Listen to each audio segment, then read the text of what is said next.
process for when we get a CPU in to review. What do we do kind of behind the scenes to just sort of start ramping up, try and overclock, get it ready for the review? So that's going to include how we set a multiplier for all core, how we set voltages, vcore, then how we work vcore down to the lowest stable vcore for that multiplier. And then after that, I'll walk through some Infinity Fabric overclocking and the process for how I determine what's stable there.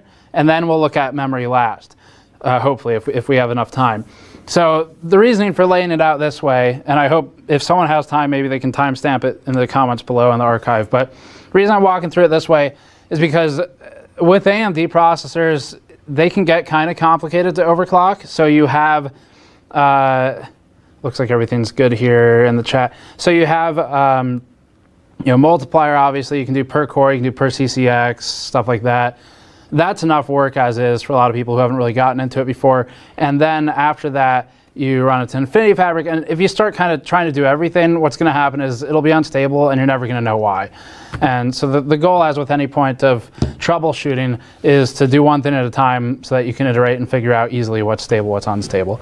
So that's the objective today. Now, the qualifier I mentioned is that I'm not the best overclocker. I think I'm pretty good relative to the audience in general. But if you look at someone like Buildzoid, Roman, Bearded Hardware, so Joe, those guys are really the top overclockers. But I'm pretty good at it these days overall. So there's a lot of weak points I have, like memory tuning, timing tuning is one of my weaker points. Memory overclocking in general is one of my weaker points, but we're good enough here to show you some basics. And then if you really want to get into it, hardware numbers is another good one. Those would be the 4 channels I would look at. So Der Bauer, actually hardcore overclocking is Buildzoid, Bearded Hardware for Roman, for Joe I mean, and then Der Bauer for Roman. And same thing, they act the same, they have the same attitude.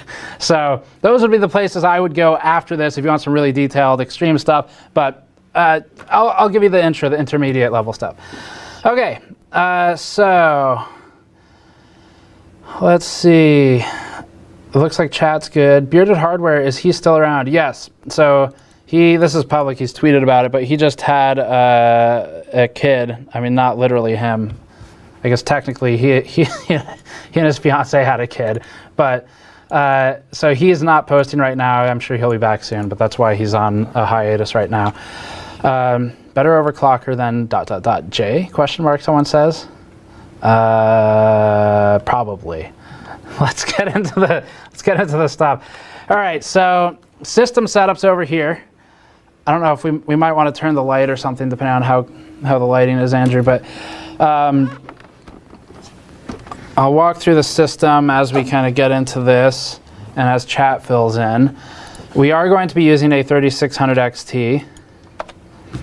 And that's the new AMD CPU, obviously. For memory, I've got some Trident Z Royal 4000 kit in here, but we're not going to run it at 4000. We're going to step it down and walk through that later.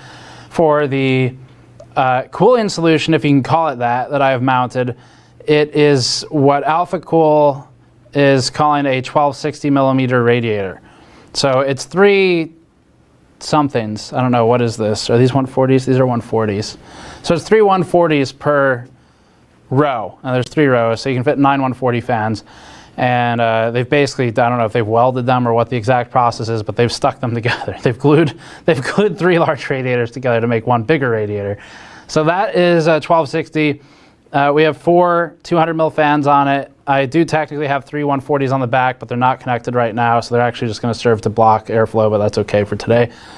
For the reservoirs, I have 2 reservoirs. This is a pump res combo, and then the other one is just a res, just a large res. So let me get on the other side here.